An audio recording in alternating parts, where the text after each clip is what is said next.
Hey everyone, it's officially time for fall seed starting. It is hot outside. I'm sure it's hot in your part of the country, but here in the South, it is teetering on 100 degrees this week and humid, really, really humid.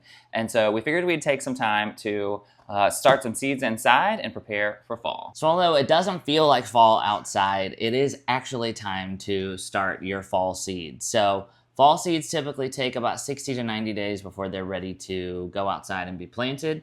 And so with that regard, it will be September, October when these are ready, and that is plenty of time and will be the perfect time to plant them outside.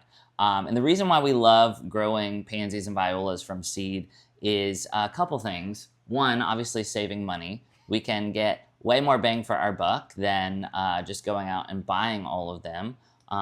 And we still will buy some, of course. But we also get to grow a little bit more unique varieties. So you'll see in some of the ones we're growing today, some of these I've never seen at like a local garden center. So it just gives you a little bit more of a playful aspect. So with that being said, I think we're just about ready to get started. But before we do that, we do have some exciting news to share. We are officially Espoma Organic brand ambassadors. Yes, I'm so excited about this. So you guys know we have been using Espoma brand products for many, many years. Really from the moment we started gardening here at our house, we were seeking out Espoma because we know that it is a really great family brand and can be trusted for quality products. Yeah. So not much will really change here other than you might see us talk about the products in a little bit more detail, which I feel like we already do that sometimes. Yeah. So maybe we're already really good at that. We always wanted to use Espoma products, but the hardest part for us was finding them locally. And now we've really got 3 local places that carry a lot, if not all, of the Espoma product. So if you're local to Charlotte, make sure you check out Dearness Gardens, Southern Roots in Belmont, and of course, we all know Creekside Nursery in Dallas, North Carolina. That is the place where we get our land and sea compost. And I think that might be the only place locally that has that as of this video. If you guys aren't local to Charlotte, we're gonna make sure that we put the store locator in all the links to our videos and in our bios so that you guys have easy access to it. All the products are so great, and we wanna make sure that you can find it wherever you are. So before we get started, I want to talk a little bit about the Espoma Organic Seed Starting Mix and why we choose to use that. So first of all, why do we use seed starting mix to begin with instead of regular potting soil for starting seeds? Seed starting mix is a little bit of a loftier blend. It's a little bit more delicate on the roots, and the roots on seeds when they first germinate are somewhat delicate, and they need to be able to get good airflow. They need to be able to push through the soil, and seed starting mix just doesn't compact as much as regular potting soil. Now, take that a step further, and why do we use the Espoma Organic Seed Starting Mix? It has a proprietary blend of mycorrhizae in it, which you might be familiar with from their Biotone Starter Plus. Basically what this does is it gives a little bit more nutrients to the roots and allows them to develop quicker and take more nutrients up. So it kind of gives your plants a head start, if you will. So we've already got a little bit of that here in our potting tray, and we are going to grab probably a little bit more of this. Yes. I think we're gonna need a lot today. And we will be adding some water to this to get started.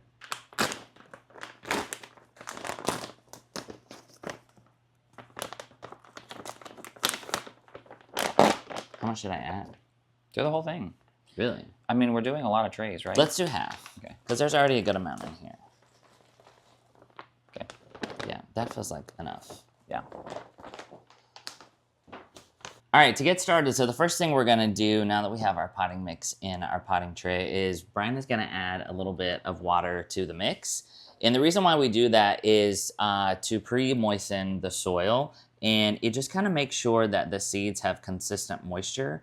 We will, of course, be watering overhead as well, but this kind of makes sure that the soil has consistent moisture and doesn't dry out on the seeds and ensures that they germinate.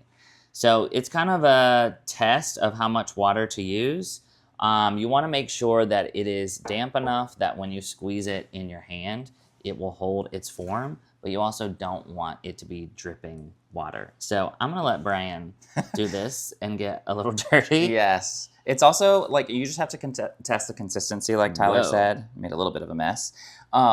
And it does take a lot of water. So if you think you're adding like too much water in the beginning, you're probably fine. This soil is dry, so it's gonna soak up all the water, and you're probably gonna have to add way more than you think. Yeah. You definitely want it to be a consistency that is somewhat like muddy, but not dripping water. And I think you said that, but Yeah. I think it's a hard sort of road to get there, so it's good to remember. There's a lot puddling over here. Yep. This is so much easier now that we have this little potting tray. Yes. I remember us, I think 2 or 3 years ago, we did a video on starting seeds. And back then, we couldn't find one of these potting trays. So you were just using like a big metal bowl. Yep. That I use for baking. We did clean it really well afterwards. So anybody that's watching this eats any of my baked goods, there was not dirt in those, I promise. And if you guys can't find one where you are, we'll link one in the bio so that you guys can get one delivered easily. This is a lot of soil. But we're clumping up now a little bit, but we're like getting It closer. still feels really dry. Yep. Obviously, you have to get that water down from the bottom, mix it all in. Kind of use my hands to just clump it together and see where you are. It's getting there. Yep. Here we go. Also, I should have mentioned this, but we're doing this indoors today because it is so hot outside, obviously. Yeah. Even in the mornings here, it is humid. Very humid. This morning, I got about 30 minutes outside with my coffee and to read a book. And then it started getting so humid that I couldn't stand it. So here we are. All right. We're so close now. And you can just see how the consistency changes as you're adding water to this. It also goes from like a dusty color to almost like brownie batter. Yep. And you want to make sure, like, if I were to try to do this after we planted the seeds, obviously it's so lofty that when you wet the seeds, all of that soil would compact down, and you probably have like a third of the soil in each cell that you had to start with. So this really is going to ensure that we have all that we need to support that seed. We're almost there. Getting a little slidey. Yeah.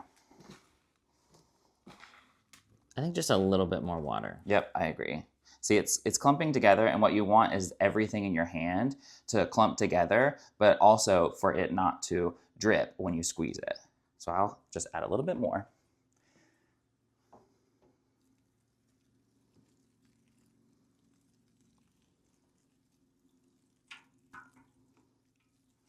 Thing holds a lot of water. All right. Oh yeah, I think we're there. Yeah, this is looking nice.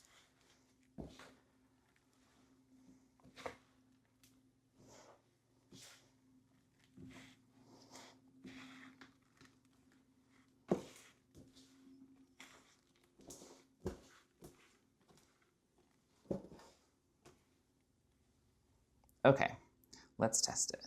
See there? Okay, so it's clumping together and we've got a little dripping, but I think that that's fine. Yeah, it still looks I think this is good. the perfect consistency. So I think we're ready to put this in trays. Okay. So now that we have our soil ready, why don't we go through all the varieties that we're going to be starting. So first up, we have the only variety we got from Johnny's Seed, which is Floral Power Plum Antique. This is a new variety, and of course also new to us. Yep. But it's kind of, there's multiple shades of like lavender and plum. I think this is going to be really pretty. There's also 50 seeds in this, so maybe we can do a whole tray of just this one. I would love that. Okay, the rest we ordered from Swallowtail Garden, and they have a really great variety of viola seeds. And so we always order a bunch from them. Yep. So the first one is Quicktime White Blotch. And this one is mostly white with kind of like a purple blotch right in the middle. But it is perfectly named. I think we only got one of those. Next, we have Penny Purple Picotee Viola. So this is, of course, a purple one, but it kind of has like a beigey center, and the edges are purple, which is going to be really, really nice. Yeah, and you guys know we like purple. The white blotch actually has a purple center, so these are all going to sort of speak to each other. Yeah, and some of these we have grown before. So this next one, Sorbet Honeybee Viola. Oh. This was my favorite from last year. This one is kind of golden in the garden, and I don't know how to explain it other than it really looks like drops of honey. And we had probably a clump of like 25 of them as a border last year, and just like all winter long through spring before we pulled them, you could spot them. They were just like a bright spot out in the garden. You were kind of drawn to go out there and look at them. Yeah, kind of a gorgeous deep yellow rust orange color. Mhm. Even has a little bit of a vein in it, which I think is gorgeous. Yeah. Okay, next is Penny Denim Jump Up. Love this one. This one is probably both of our favorites, I Yes. think. We grew this one last year, and it's a dark purple color. We had it along the border right at the south side garden along the boxwood, and it was just so pretty. It honestly hurt to pull it because Yeah. even up to right when we were pulling it, although it was getting leggy, the color on it was just still so beautiful. Yeah, and one of the things I love about growing violas is that the plant really clumps up and sends up a ton of blooms. Yeah. And all of the plants together, the blooms really sort of sparkled, and it was just so pretty. I'm honestly like, I wish we could find annuals that look exactly like that. Yeah. I did get 2 packs of this, so I think we can do another full tray of that. Perfect. Next up, we have Sorbet Lemon Chiffon. This one is kind of like a light yellow. I personally liked this one because it was just like a dainty color in the garden. It wasn't as good as surviving the winter. We probably got like 25 of them, or 25% of them that we lost, but it's still pretty, so we're going to try it again. Next up is Sorbet Pink Wing. Ooh. I don't know that I've ever seen pink violas like out in the wild at a garden center. Yeah, especially that look like this. Yeah, and we do like to grow pink during the summertime, so we were like, why not try a viola that's pink? So this one kind of has pink on the edges, and I think it will be really striking out in the garden too. Yeah. So the last one is Endurio Sky Blue Martian? Is it a Martian? I don't know. This one is solid blue, and it is a sky blue color, just as it says, and it's really, really pretty. We haven't grown this one before, but Brian was really excited, so we got 2 packets. And I really don't think we've grown this many different varieties before. Yeah. And I think that's because we have the new Peninsula garden, and so it's sort of opened up these different pockets where we can put these fall, spring annuals. Yeah. And I guess that's the other thing is we have summer annuals that we're growing now, which are all of our petunias and things like that. And those serve a purpose because they can withstand the heat. But then we also have all of our fall and early spring annuals that are our violas and other things like that. And here in the South, and probably in a lot of parts of the country, you can plant your fall annuals and they will sort of lull through the harshest part of the winter and probably not bloom as much. They'll stay pretty small. And then as soon as spring hits, they survive the winter, most of them anyway, and then they bulk right up and are really beautiful for you. So you're saving a lot of money. Yeah. And you're saving a lot of time in planting all of those in the South. So we try to nurse them along through the harshest part of the winter. Yeah, they make it. Yeah. And people probably think I'm crazy for doing this. I still fertilize them every Friday as if they are summer annuals. And that's probably why they bloom so much for us and last so long. Yeah. But hey, if you want them to do that, go out there and do it. I mean, it's a simple task that takes 5-10 minutes. So. Yes. I also think it's important to talk about the difference between a viola and a pansy. So violas, we have just been drawn to them, especially for the past few years. We always used to plant pansies, and then we saw violas and how the plant really bulks up and puts on a lot more blooms than a pansy. Pansy blooms are a lot larger and so striking, but violas just tend to bulk up and really have a ton of blooms. And I think that we just have preferred that look over the past few years. Yeah, I think the best way to think about it is from far away, the violas just like look like a blur of color. Yeah. Where the pansies, you just kind of get these big showy flowers, which we do still like every now and then, you know, in a container, or I think we put some in our planter box last year. Yep. But for the landscape, We love violas. And that's why all of these varieties are going to be so beautiful. Okay, so let's make a plan of what we're going to do. So I've got 2 of these, and I think there's 25 seeds in each of these. We've got 2 of these, so there's 25 in each of those. Got 1 of these. 2 penny denims, 1 sorbet, 1 purple picotee, and then 1 QuickTime white. So the way I'm thinking of this, and you guys know that we don't like to thin our seedlings, is I'm going to try to do 2 seeds per cell, and then probably in like 3 to 4 weeks, we can take those out and separate them and have double crop. Yep. So the ones that we only have like 1 packet, since these have 25 seeds, let's do half a cell of those. So we still will hopefully get 25 to 24 of them. Yep. Because a cell is 24. A tray. A tray is 24 cells. Mm-hmm. So if I do 12 and 12, this will be a tray together. Perfect.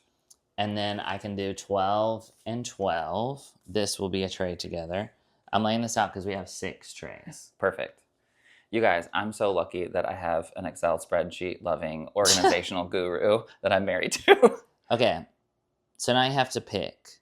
So we can only do, we have 4 left. This actually works out perfectly. So we can do a whole tray of the floral power plum. I love that. We can do a whole tray of penny denim jump ups. Mm. We can do a whole tray of the pink. And we can do a whole tray of the sky blue. That's 6, right? 1, 2, 3, 4, 5, 6. Yeah. Perfect. I think we probably planned this when we were buying them. We did. I just didn't remember. Also, oh my gosh, I almost forgot to tell this story. What? So when we were in Oregon, Brian gets this phone call from someone were they in Rock Hill or Florence? They were South close Carolina? to us, near Charlotte. And we were on the bus with everyone, and we couldn't really hear. It was loud. And we could just make out that she was saying like her last name was also Gainey. Yeah. And she was like, did you order something from Swallowtail Garden Seeds? Basically what happened is her last name was Gainey, our last name was Gainey. They got our orders mixed up. She received all of our viola seeds. We received all of her seed order. And she was confused. Obviously we weren't here, so we didn't know that we had received the wrong order. Luckily, Swallowtail Gardens was amazing, and they said we had planned to like meet up with her and everything when we got back, but they said don't worry about it, just keep the seeds and we'll resend the order. So I don't remember your name, but Mrs. Gainey, if you're watching this, we hope that you got your seed order, and we are going to enjoy growing some of yours later this winter. Yeah, hopefully she grows some violas and really enjoys those. Yeah. All right, okay, now we can get started. Okay, you were talking a lot about the trays, and I think we should sort of explain how we use our trays and what they are, so you guys can see that. I'm actually going to turn this tray around and sort of prepare it to put our seed trays right down here at the end. Or maybe I should do the opposite. I'll put the seed trays near me.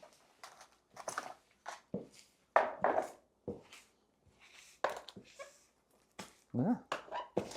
I'm going to try to continue to do this without making a mess, but we'll see how that goes. It's just dirt. We can wipe it up. All right. Okay, so I put one of these together. I don't want you to fill it this way. But we use the self-watering trays from Gardener Supply. They have this little wicking mat in here. You can see there's some leaves and dirt still from last time. And it kind of sits up on a little riser, and you fill this with water. The water goes up this little wicking mat. It sort of wicks up the side here, which when this is wet, it's really pliable. And then this is filled with soil, makes contact with the wicking mat, and waters from the bottom, which is just a way more efficient way to water your seedlings. And you don't have to go in there every single day and water them and such. I mean, I feel like once they get going, I don't really ever look at them. I just kind of go in there and lift the bottom to see if they need water. And if they do, I fill it up, and they just keep right on going. Yeah, now there are a lot of different ways that people start seeds and a lot of different methods to what kind of trays they use. You can find trays that have like 100 cells and just less soil.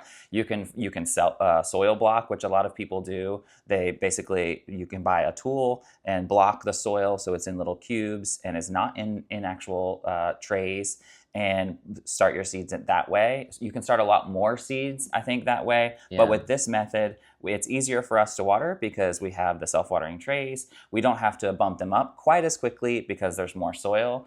And so I think for us, this method just works best. But you guys research what methods you would like to use. If you want to grow 1 million seeds, I would do a method that you can grow 1 million more seeds. Yes. All right. Here we go. Okay, so the first thing I always like to do is really just put the cell tray right in to our larger tray with the soil. And that way, all we have to do is sort of push all of the soil on top of the tray and down into the cells. And obviously it looks like we've got a mess here and a lot of soil on top of the tray, but I like that because it doesn't mean I keep having to refill over and over, because what you want to do is I always take 2 fingers and just push them down in each cell of the tray and make sure that it's compacted. And obviously this is all going to compact. It's probably going to continue to compact as we water it. So we want to make sure that we have enough soil in each cell to support the plant. You also don't want air pockets because whole point of these cells is that they're self-watering. If you have an air pocket in there, it won't wick that water up through and your seed just won't germinate well.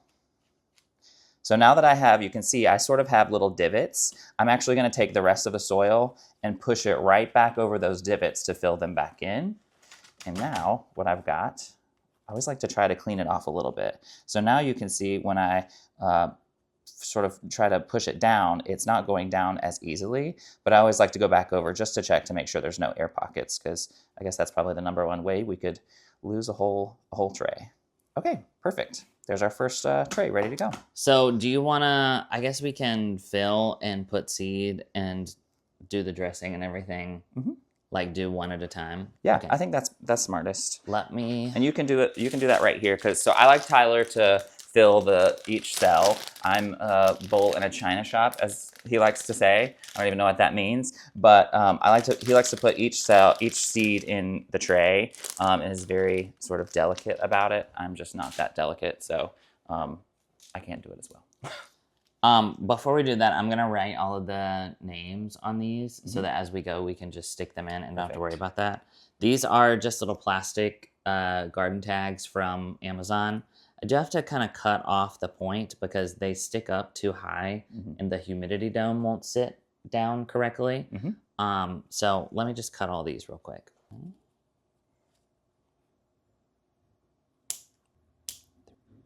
4, 5, 6, 7.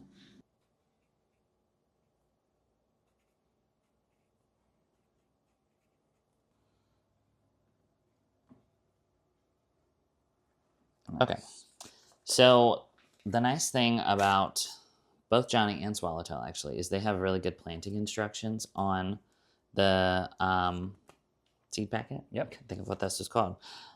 So viola seeds need darkness to germinate. So we're just gonna lightly cover these with soil after I drop them in. And then we'll top dress with vermiculite. And that just helps to avoid algae production, which every now and then we still get some depending on how moist our soil is to start, but it just kind of helps you from having a major issue. All right. These are so little. Do you want to switch places with me? Oh, I got it right here. Okay. So I'm going to try to do 2 per cell. And I try to do them in opposing corners so that as they do grow up, they aren't like growing on top of each other, because remember, we're not going to thin these.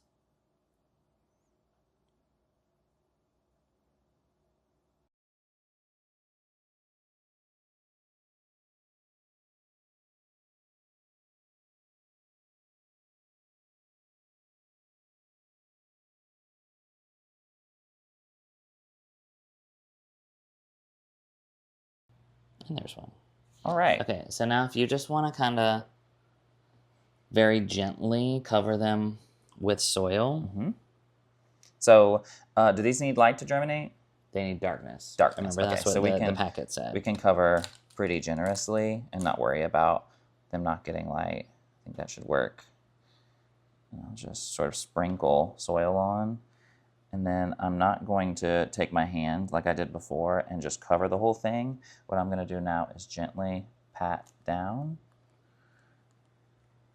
like this. Each cell. And then to clean it up after I'm done, I am just going to go along the middle and kind of gently pull off the dirt from each one of the little centers, well, dividers.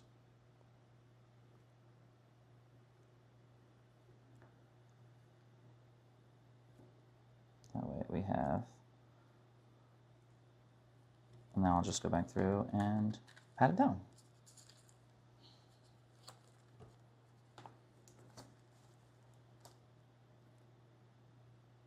Perfect.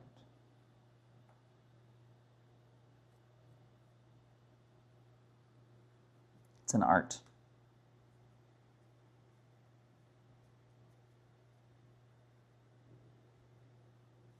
Okay, there's our tray. Okay, so now before we add the vermiculite, we're going to just mist this lightly to kind of settle everything and make sure the seeds actually have some good moisture in addition to already wetting the soil. So does this have water in it already? It does not, so we've got to fill this with water. Fill this up.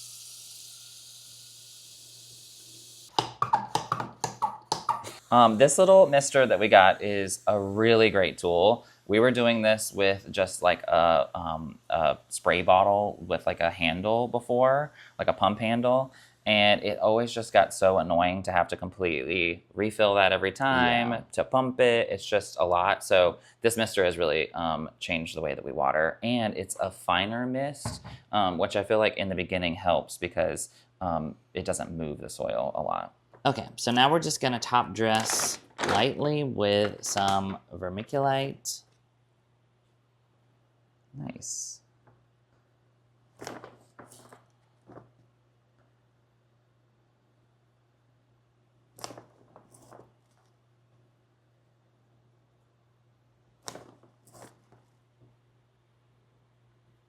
Okay. Perfect. This one is done. All right, I'm just gonna take this and put it on this tray. Okay, so we're gonna do this 5 more times and put all the seeds in their places, and then we will catch up with you guys in a few.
Okay, now that we have all of the trays done, let's go show you our lighting setup. Okay, so we are here in our seed starting room, which is also my office. And as you can see, we've got all of our trays in place underneath the grow lights. And I wanted to talk about the setup that we have here because there are a lot of options out there if you are starting seeds. There are shelving units that have lights integrated. Some of those even have little pulley systems where you can kind of raise and lower the lights. There are also different lights that you can buy to install on shelving units that you may already have. But this is the setup that we have, and it works for us for now. So this shelving unit is from IKEA, and it's a piece of furniture that I already had here in my office. Typically, this has my record player and records and some other decor on it. And instead of, moving the shelving unit out and moving in a seed starting shelving unit every single time we want to start seeds, we thought, why don't we just leave the shelving unit in here, clear it off, and we'll add the lights. And then when we're done using it for seeds, we'll put all the decor back. And it works pretty well for us. You know, I think eventually we'll probably get one of those integrated shelving units with the lights already built in, but this works pretty well. So the shelving unit is from IKEA. The lights are actually from Amazon, and they have kind of an interesting pulley system on them as well, where you could maybe hang them directly from the ceiling.